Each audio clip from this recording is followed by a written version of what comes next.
React is the second book in the series, which is going to, over the course of the series, explain behavioral science to the reading public. The first one was called Energize, and that covered sort of all aspects of motivation, but in very little detail.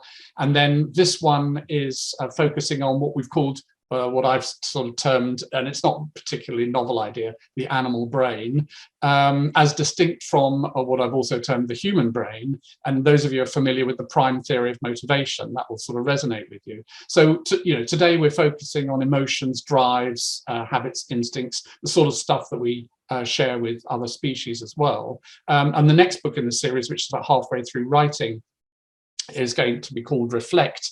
And that's going to look at conscious decision-making and planning. And there's lots of cool stuff in there to talk about.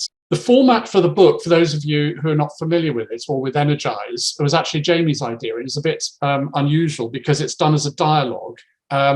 And Jamie got the idea from, I think, reading a book by John Cleese. I think it was on depression that he thought really worked well. And I think it does work well for something, for sort of psychology topics for the reading public, because Jamie can take the perspective of the interested reader who can sort of question and get me to elaborate on things. And the way we did it was that Jamie, it wasn't a hard slog, at least it wasn't for me, that we would basically sit down over lunch at our local restaurant, Bistro Laz, which will be familiar to some of you, and Jamie would have his recorder on, so we'd talk about various topics, and then Jamie would go away and edit it, and then we would edit it and edit it and edit it and so on, and so we take what would otherwise probably be about 350 or 400 pages and condense it down. We want all of these books to be, really sort of digestible, but it also means that we don't do what a lot of books of this kind do, which is to sort of keep repeating ourselves. Although we do try and use illustrations and things for the points, we don't sort of go bang on and on and on about the same idea. Not that all books do that, but many of this sort do. So, okay, so what might you learn from React? Well, the title, Harness Your Animal Brain, actually is very apposite, because in Energize, we talk about this metaphor that's been in existence for donkey's years, hundreds of years, about the horse and the rider, talking about the human motivational system, where you've got the horse is kind of, what we're calling the animal brain, and the rider is the human brain. But and there's lots of sort of what they call dual process theories in psychology of one sort or another. So it's a kind of dual process theory, sort of clever bit, stupid bit, thinking fast, thinking slow, automatic, reflective, and so on.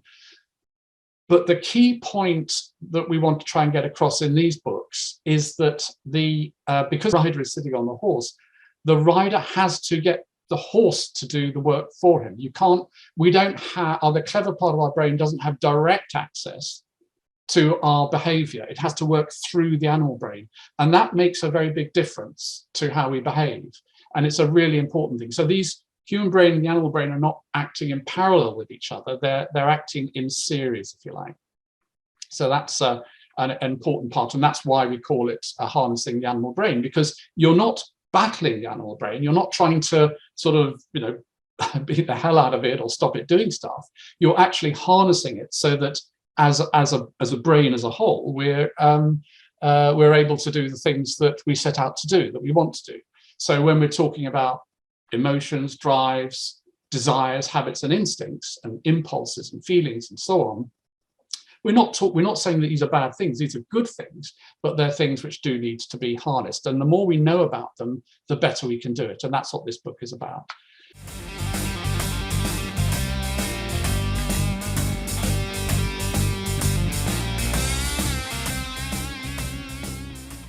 Hi, everyone. I'm Jamie West, the co-author of the book React, Harness Your Animal Brain. Here's the hard copy. It's really wonderful to be with you to finally launch this book.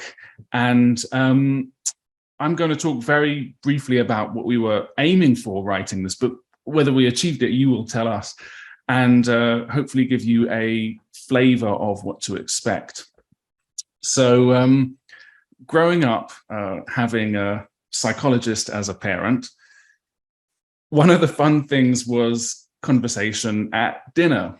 Dad would talk to us about the Stanford prison experiment or the Milgram experiments, where people would deliver fake electric shocks because they were told to. Amazing stuff, particularly to a 9-year-old. And to this day, we love to discuss all aspects of psychology. So when it came time to write these books, it seemed quite natural to present them as a conversation, and which we can now invite you into as well. I do think there's a lot of game-changing stuff in the book, stuff that has really helped me, particularly as a writer, but in many other aspects of my life, which we'll get to some of that a bit later, hopefully. But anyway, I'm just keeping it brief. Before I go on, I did want to thank Alia Kashani, who is the editor for the book series, and she did a wonderful job, very sensitively editing the book, and to Matthew and Daniel, my brothers from Silverback Publishing, who've worked really hard on it as well.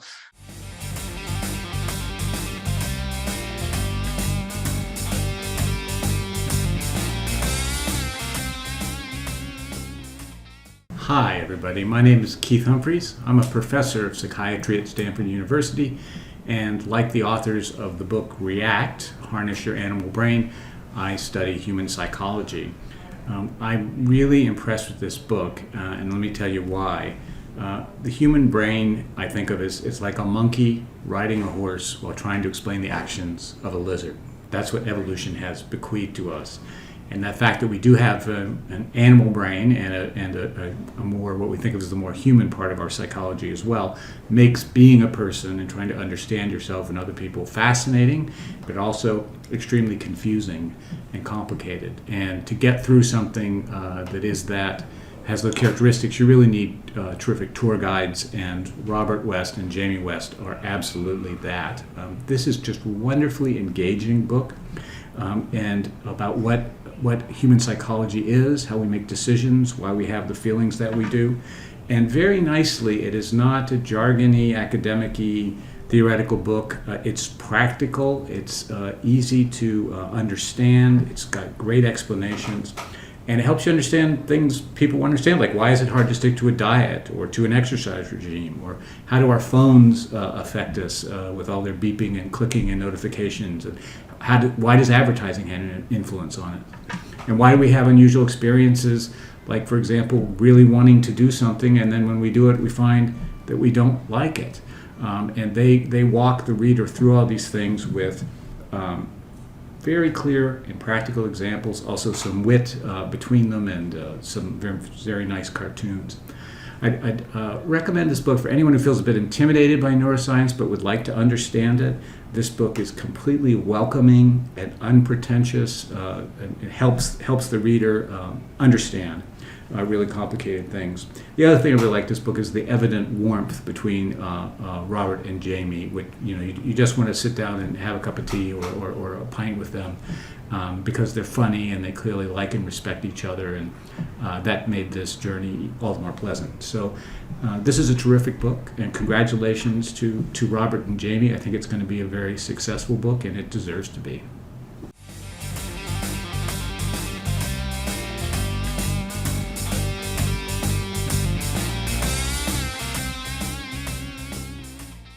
I guess the good place to start would be maybe you can begin by explaining what exactly you mean by the animal brain and why it's useful to think about our brains in this way. Yeah, so anyone who's read any pop psychology these days will be very familiar with these.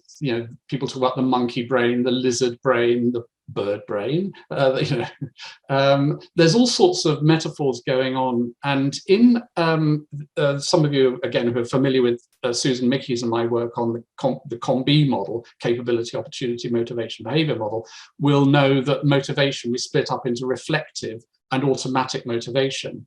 I've never been really fully happy with that terminology, because in a way, everything that goes on in the brain is kind of automatic. But so the question is what is the sort of dividing line? And having studied psychology, since the 1970s, one of the things that any academic psychologist will be very familiar with is animal experiments.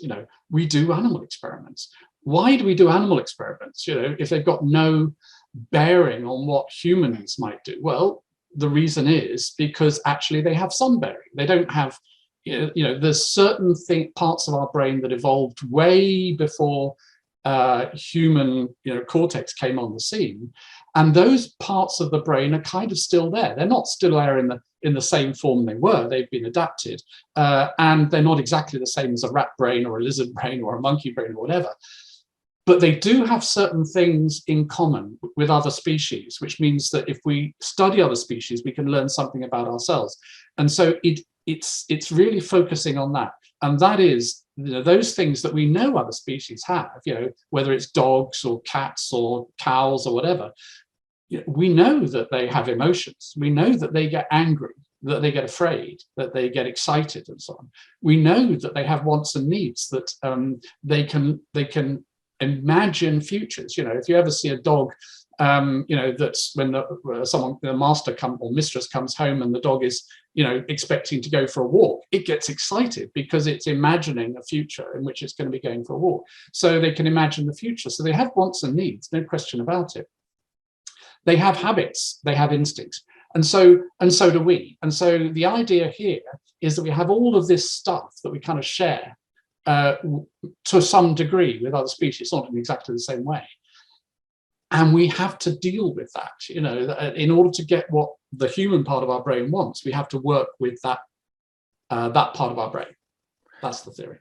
Do you ever find it a bit sort of deflating, the kind of thing, you think, oh no, when we're taught, as we will talk a little bit about praise and punishment, you think, oh, aren't we a bit simple?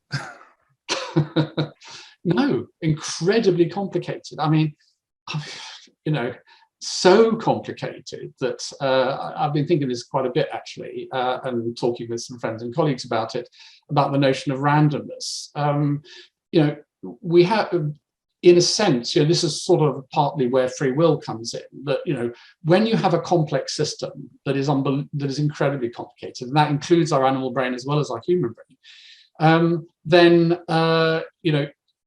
you have inherent in unpredictability. It's not randomness in the sort of true sort of philosophical sense of the word, but it is unpredictability. And that unpredictability arises from the complexity of the brain. And so, our animal brains are inordinately complex. When we talk about rewards and punishment, or praise and punishment, I guess praise is a kind of reward. When we're trying to change behavior in other people or change behavior in ourselves, is it as simple as rewarding the behavior we want and punishing the behavior we don't want? Reward and punishment are incredibly important ways of controlling our animal brain. Now, again, psychologists or anyone familiar with psychology will be familiar with the concept of what they call operant conditioning. Operant conditioning is a process whereby we and other animals learn to do things by virtue of certain things happening after we've done them. But there's a huge amount of research being done on the timing and the frequency and how you operate these rewards and punishments. And in the book, this is what we want to try and distill down. Lesson number one, and I'm not saying this as a humanitarian. I'm not saying this because I like people and I want people to be happy. I'm saying this because it's important if you want to influence behavior. Go to reward first, right? You only ever use punishment when you have to, because punishment has all sorts of other knock-on effects. And in many cases, and if we get to talk around testosterone later, it's different for different people. People higher in testosterone have more difficulty learning from punishment, which is really important when you're in the criminal justice system. So you've got to, start with reward.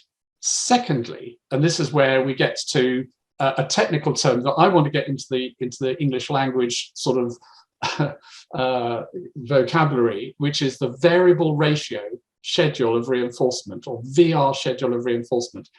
Other psychology books, many of them talk about what they call intermittent reinforcement, and they recognize how important intermittent reinforcement is. So what's that? First of all, intermittent reward, say, is not rewarding something every time it happens, but only rewarding it on some schedule, like once every 2 times, once every 5 times, or whatever. That's fine. Within that, you've got the variable ratio schedule of reinforcement. The variable ratio schedule says you reward it unpredictably every now and then. You don't reward it like every 5th time, every 10th time. Now, a variable ratio schedule of reinforcement is an incredibly powerful way of controlling behavior once you've got it established, because it makes the behavior very resistant to extinction, as it's called. The behavior will stick around even if it hasn't been rewarded for ages and ages and ages.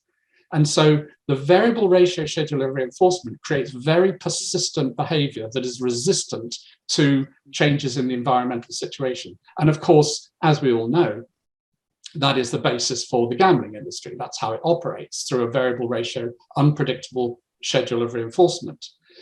But if I may, I can add one other thing that the gambling industry is also very familiar with, but operates in all our lives all the time, and that is secondary reinforcers. So you don't just reward things every now and then unpredictably. You add into the mix what we call secondary reinforcers.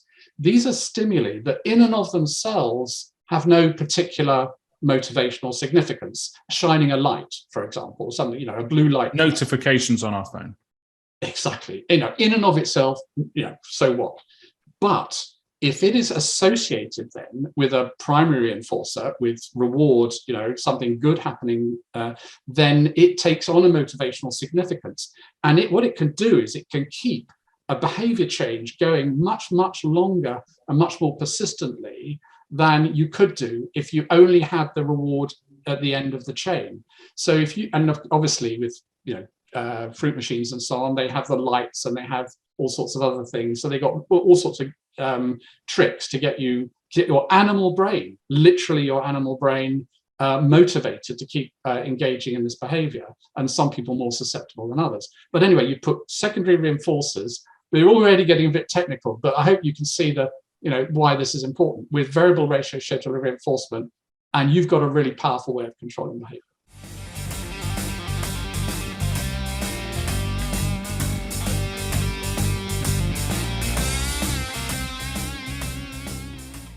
So no, thank you so much for inviting me to say a few words. And it's really lovely to be here. So as Robert said earlier, as well as being an associate of the Centre for Behaviour Change, I lead research and development for an organization called Zinc. And so for the last 5 years or so, I've been working in early stage innovation, supporting entrepreneurs and startup businesses who are focused on tackling an important societal problem in areas like health, education, climate, etc. And part of my role, a big part of my role, is to translate scientific research to support entrepreneurs in the development of new products and services. And because this kind of innovation relies on an understanding of human behavior, this is a world that is, at least in principle, really well placed to embrace good quality psychological science. But it's not at all easy to find resources that are accessible and practical, but that don't misrepresent the complexity of the science. And I think this is the thing that this series of books has managed to do so expertly and thoughtfully. And I thought I might just share a couple of examples of where I think that balance has been struck particularly well in React. So first, I thought the way in which the book approaches definition discussions was incredibly clear and helpful. So as you've just heard, this is a book primarily about instincts, habits, and feelings. And those are all, of course, words that we use loosely and variably in everyday parlance. But Robert makes a compelling case in the book for why definitions matter when we're trying to understand human behavior, and maybe particularly when we're trying to understand the more unconscious influences on human behavior. So helpful distinctions between wants and needs and drives, helpful distinctions between engagement and enjoyment, and why these matter, the kind of psychological science definitions matter.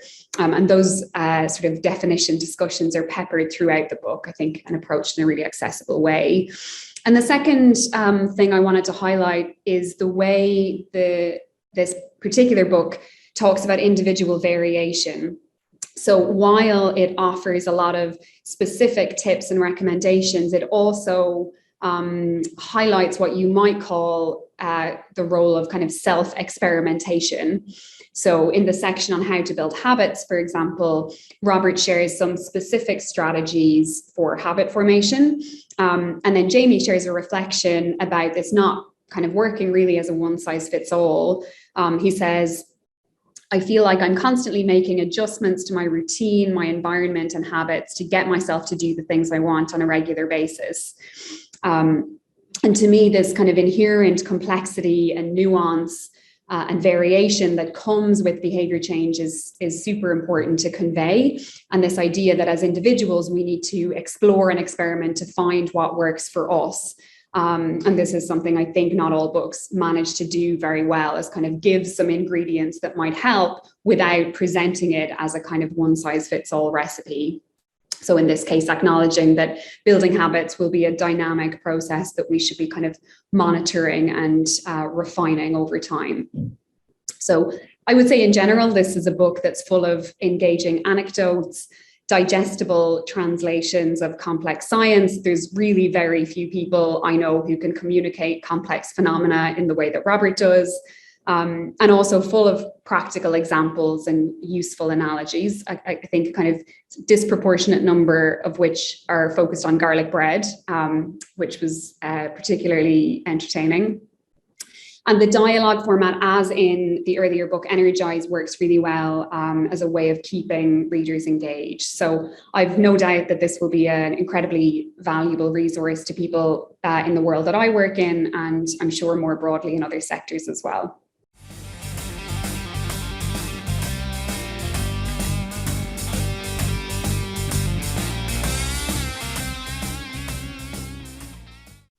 So we use the term want to refer to feelings of attraction to something as a result of anticipated pleasure or satisfaction, in psychological terms, sort of positive reinforcing stimuli. And needs, then, we're using this term as a sort of subjective need, not an actual need, it's a feeling of need, as being attracted to something by virtue of avoiding or escaping something unpleasant or aversive, which could be physical, or it could be psychological. It could be anxiety, depression, pain, just something you don't want to happen. So this distinction between wants and needs is essentially between being attracted to something because your imagination of it is something that you think will be positive, and being attracted to something because you're in your imagination of it, it's something which you think will help you escape or avoid something negative. That's the key distinction. Now, they are closely related because you can want something so badly that the thought of not getting it becomes a need, right? As with children and ice cream, for example, when you see a child crying, they're not crying because they want an ice cream. They're actually crying because their brain is really distressed by the idea that they can't have an ice cream, or they may not be able to have one. So you can want something so bad that you come to need it, but also the experience of having a need satisfied can be pleasurable, as in drinking a pint of beer or some cool drink when you're really thirsty. So the thirst is creating a need, and the satisfying of that need is pleasurable. So they obviously intertwine with each other, but they do need to be kept apart separate, conceptually. Before we worked on that together, if you'd have asked me what are our common sources of wants and needs, I think I could have kind of said, okay, we need food, shelter, sex, I don't know, friendship, community, whatever. I'm sort of starting to run a bit dry quite quickly there. Maybe it's my lack of imagination on this, but in the book, there's the list, and it's not exhaustive in the book. It's a lot of stuff that we are wanting and needing, and they can really be in conflict with each other quite often. Just reading through the list, you go, my God, I want this and I need that. Yes, I need all these things. For this book, I sat down and I just went through all the papers, articles, reviews, books, everything I could find to identify what humans want and need.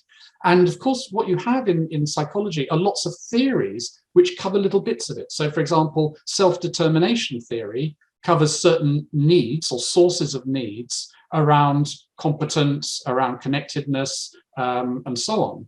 Those are important. They're really important. Then you've got theories of drug addiction, for example, which focus on, euphoriant effects, for example, or withdrawal symptoms or pain, anxiety, depression, and so on. Anyone who studies psychology will be familiar with Maslow's hierarchy of needs, which puts at the really most basic needs that we need to satisfy, staying alive, hunger, thirst, and so on, and at the top, sort of spiritual stuff. And Maslow was very familiar with this. You need to go beyond the hierarchy of needs. What his theory was really, really insightful. People interpret it as saying you've got to satisfy your basic needs before you can do your spiritual needs. That's not true. Is patently not true. Patently, there are people who, for identity, for all sorts of higher needs, as it were, will sacrifice their lives. They will go on hunger strike or whatever. So it's not a hierarchy, but there's an awful lot of them. And when you look at that list, you see why it's so important when you're studying motivation and working with people to help people to achieve what their goals are, to understand what the differences are between people in those wants and needs at a given moment. So yeah, it's a long list.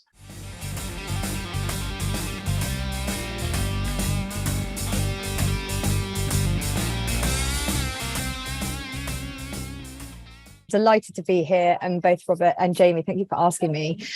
So I'm sort of fortuitously, I sit after you've been talking about wants and needs, because the definition of that was particularly interesting to me as someone, as you say, Robert, who works in behaviour change marketing and predominantly with a public health focus. So I'm always looking at ways in which we can try and intercept and improve choice making and healthy behaviours as a result. And I found the defining into an imagined positive future and needs being a desire to get rid of an unpleasant feeling very, very helpful. But then as we were touching upon last week, Robert, as I was thinking about how we ask people to quantify their wants and needs, I couldn't help but think of our current climate and the cost of living and the challenges we're facing right now, and how these might affect the way in which one might put these into a hierarchy. And as you rightly just talked about there, Maslow's hierarchy of needs, somewhat oversimplified and not wholly universal in how people within certain cultural circumstances or other influences might be living their lives. And COM-B is obviously not the main focus of React, but I was also thinking about diminished motivation and opportunity due to environmental factors and the possible implications of this in terms of any decision making. So again, as I was pondering, when we think about something like smoking, which is something that you and I, Robert, have worked extensively in, might the cost of living crisis likely mean people are more successful in quitting as they simply cannot afford it? Or could it actually mean the opposite for addicts, as they might rather smoke than eat, sort of question? And how could we in any way appropriately leverage a crisis to encourage healthy behaviours? And might the same question be applied to how people, quote unquote, choose to eat, given both cost of food and energy, as well as the need to take care of family members? And then I also thought about the issues of exacerbated mental health and depression, and how this could further limit motivation and decision making, perhaps due to a feeling of hopelessness as we move into a difficult winter.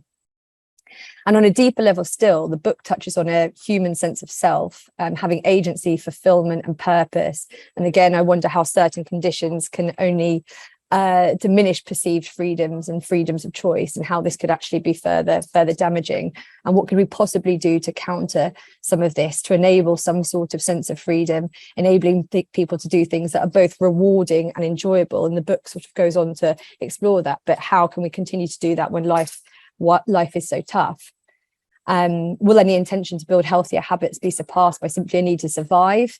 That said, like Rachel has alluded to, I found the how to build health habits section incredibly helpful, both from a personal and professional perspective, largely because they can be so simple to implement. Particularly, you'll steer on being as specific as possible when defining the habit and the principles of reward versus enjoyment.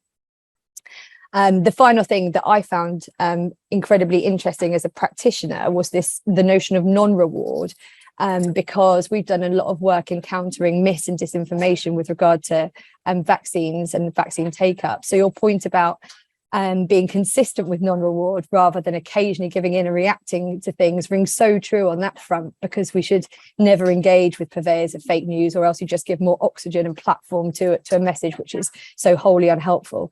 And we apply a similar principle when we look at how we need to maintain child safety online.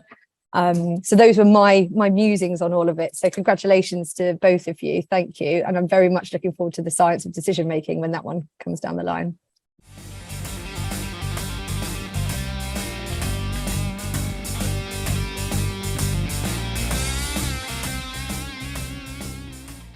We have a question here from Rachel, and she says, could you explain how you integrate these learnings from individual psychology, i.e. individual understanding and control of the brain, into wider scale applications of behavior change, which doesn't usually focus on the individual level? You can approach human behavior from any of these different levels. So if you're interested in the behavior of the person standing in front of you, then at the microscopic level, at the atomic level, there's stuff obviously in the book, and there's stuff that psychology can tell you about how to address that.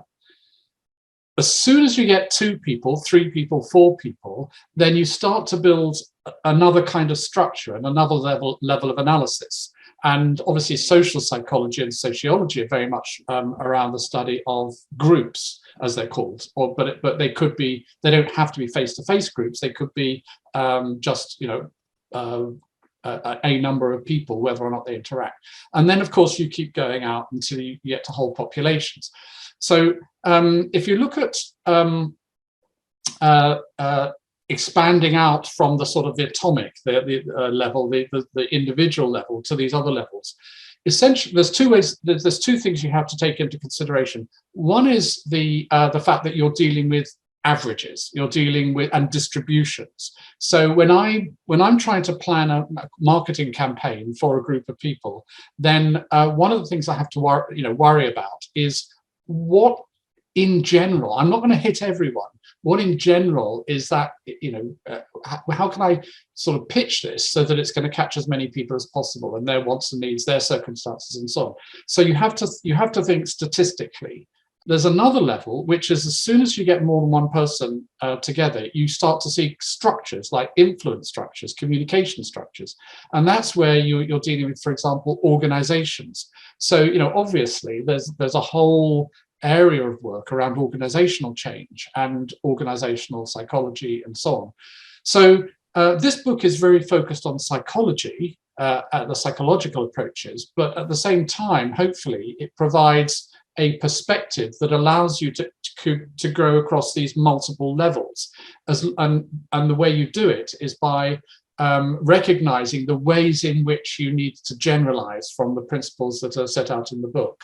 So that's the key. And in my own work, in the work that Jamie Brown and Leon Shahab and I have been doing over the years, we've approached this using a system called agent-based modeling. So some of you will be familiar, it's quite technical, but essentially the idea is that you've got your individual agents, but they're connected, and you get emergent properties that arise out of that connectiveness that aren't always predictable from the properties of the individuals themselves. So there are tools and systems, models and approaches to dealing with that in a technical sense. But what we're doing in this book is just giving you the sort of the atomic level, the sort of the thinking that could be then generalized. That brings us on to a question from Guinevere, who asks, Who is your target audience and what inspired you to write the book? I love reading psychology books and books that will help you, I guess, self-help books, self-improvement books. And I was very keen on this book that we would have quite a broad target audience. Basically, myself, if I didn't know this information, and a lot of it I didn't know before we wrote the book anyway.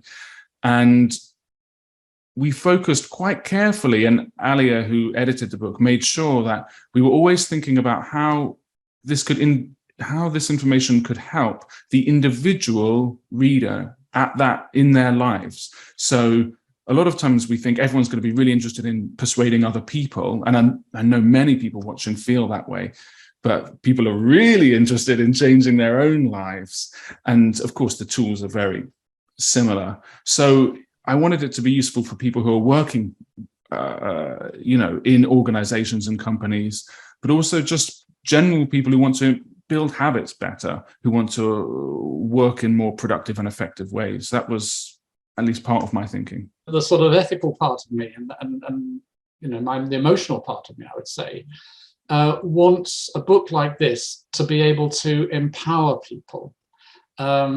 Because we are all subject to nefarious, on today of all days, we know this to be true. We are subject to really nefarious influences, and by people who either know the sort of stuff that's in this book, or have sort of figured it out instinctively, or they've got the power to be able to implement it, and it's destroying our society. The lying, cheating, weaseling, the kind of things that is going on in society, and obviously it always has to a certain degree, but it feels like it's worse now, is now endemic. And one of the things that I really, really want people to do is to be resilient to this and to see what's going on. So it's some part of me really would like this book to basically tell people what other people are trying to do to them, so that they can be empowered to resist it. But also, for those people who are trying to do things that I approve of, trying to make the world a better place. And I see this in politics very much, is that our natural animal brain, when someone does something really bad, we want to react. We want to, some part of our animal brain is going, and I will respond in a particular way. If instead we think, okay, that's, it might make me feel better for a little bit, very short period of time. But actually, what do I want out of this situation? Then it can lead us to think a little, it can, hopefully people can use, what's in this book to say, okay, well, actually, rather than do it like that, I want to achieve this objective in this situation with this group of people. How can I do that more effectively? So that is actually part of my motivation. We talk about in the book about when do you try and influence people, and it's usually not when the emotions are running hot. That's pretty much the worst time. Yeah, actually, there's a very good cartoon. I can't remember if it was in Private Eye or Punch, but it's there's a motorist driving along with his partner, and he sees a sign on the side of the road that says "Stop and think," and he says, "It really makes you stop and think." And actually, that simple piece of advice is tremendously important, for us, which is, there'll be, when you're in the throes of emotion, in the throes of desire, in the throes of an impulse to do something, if you can sort of stand back a little bit and give your human brain an opportunity, a better opportunity to harness, the animal brain, say, hold your horses here, we're not going this way, we're going this way, then you can be so much more effective. How does social media work in this space? The job of social media is to get us to do stuff whether we like it or not. That's the key. So, and things can be reinforcing. This is so important to understand. Things can be reinforcing for us, even if we don't actually enjoy them. That is so important to understand that. And we can find ourselves doing things and we don't know why we're doing it. but we are, because it's tapping into that part of our animal brain. I was thinking more about the actions of individuals with large followings rather than the companies themselves. They're quite interesting. Okay. Well, as someone with a very small following, that is a very interesting question, because and you said this yourself, Jamie, that what you find yourself doing is craving more following. Very instinctively, you're looking for more followers, you're looking for more clicks, more hits, and so on. And unless you're conscious of the fact that this is a siren's call that will could lead you to disaster, or in any case isn't particularly productive, then you've got potentially a problem. But Ali, if you're talking about what this means is that it actually shapes the actions of influencers that then shape the actions of the people who follow them. You've got potentially a rather destructive cycle there. And again, it'd be really nice if a book like this could help to start a conversation about how you break that cycle. And we do have some tips and things in the book about putting boundaries on usage and things like that. Okay, we've got some other terrific questions. Oh, here's one. This should be easy. This is a question from James. I'd be interested to hear views on how harnessing works. I don't believe that we have conscious free will. We've got to free will. These conversations always end up at free will. I believe in the complex biological machine theory. We turn inputs into outputs based on environmental, biological, subconscious factors. Randomness and luck play a large part. Are we actually harnessable? We are physical entities in a physical universe that's subject to the laws of cause and effect. Those laws of cause and effect, notwithstanding quantum theory and so on, have a huge amount of regularity in them, and there's a huge amount we don't understand.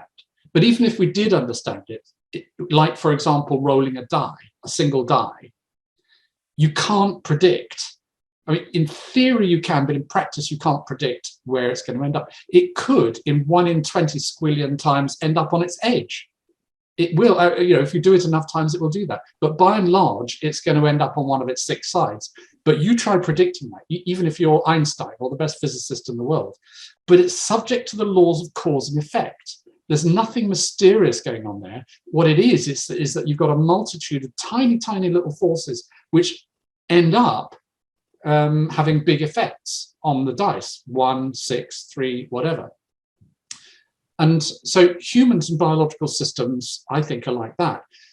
So when I talk about harnessing the animal brain, I'm talking about one part of our brain, our complex system, which is subject to that sort of randomness, harnessing another part. There's no person sitting at the steering wheel in our brains. There is our brain.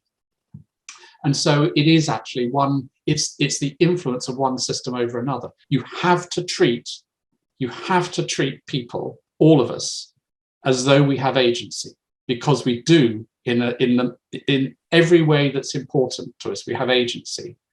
But at the same time, if you're trying to influence behavior, you have to do the very best you can to understand the laws of cause and effect that are operating on that behavior, because otherwise you'll make terrible mistakes and you won't satisfy your needs and you won't satisfy their needs either. I'm assuming that you don't think there is an actual split between the human and animal brain, that it is a mechanism for understanding the ancient part of our brain, or do you think they are distinct? Put a pin in that one. Question 2 is looking like there isn't really a body-mind split. If this is indeed true, what role does our biology, age, gender, diet, sleep, etc., play in our capability to make changes to our behavior? The animal brain and human brain is a metaphor.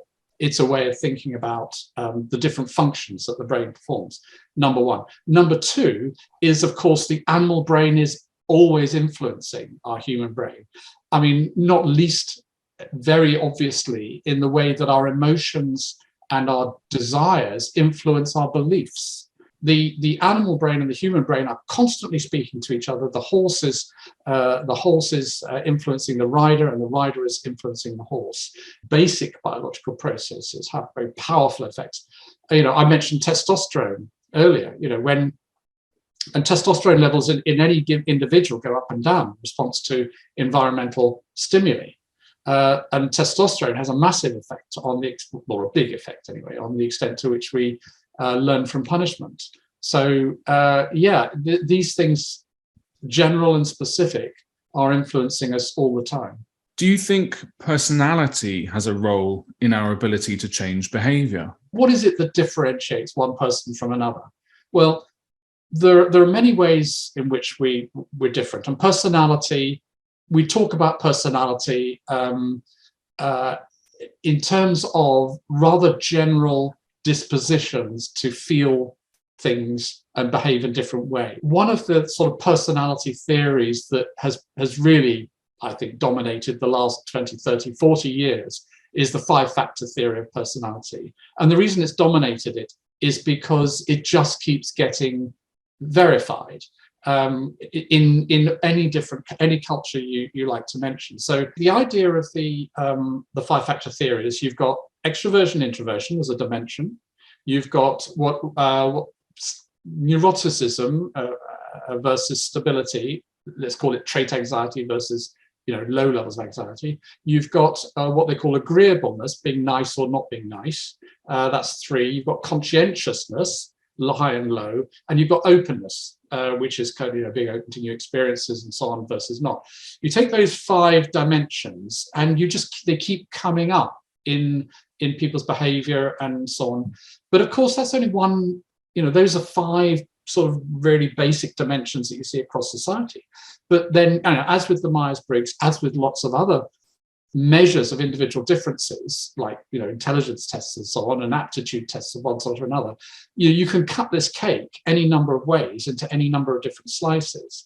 And it's really important to do that. You do need to understand what it is that differentiates one person from another. In that respect, a lot of those differences will have been sort of hardwired in your genes. For example, trait anxiety has quite a high heritability. So the difference between one person and another in terms of how anxious they are or tend to be, has a strong heritable component to it. That's not to say that it's, heritability, strong high heritability, by the way, doesn't mean fixed. It just means that the difference between one person and another is in a given situation is largely to a large extent due to genetic differences. We are a product of our genes and our environment interacting over time to produce what we are at any given time. Some of that's quite stable, as in personality. Some of it is actually very unstable, as in certain states that we might be in at a given time. We have a question from Ali here, which is, as you wrote the book, did you find yourself consciously or unconsciously changing your own habits? I've always believed, as Jamie and my other children will testify, in applying the whatever understanding you've been able to glean in psychology to your family life. And so yes, I do. Why wouldn't I? I mean, it's like if you're an app developer. App developers have this term, I think, dog fooding, don't they? Which is, if you try and use the app and you don't like it, well, who else is going to? So yes, I think it's if you write a book on psychology and you don't put into practice the things that it says, that's not a great vote of confidence for what you're writing. I found very much that there were some big changes actually to how I was thinking about, since working on this book and discussing the principles, which we've done for a number of years. And it was around, when do you praise and when do you punish? And also praising yourself, which I suppose is quite we talk about it a bit more now. It's actually quite powerful, even though it may seem a little bit sort of silly to do.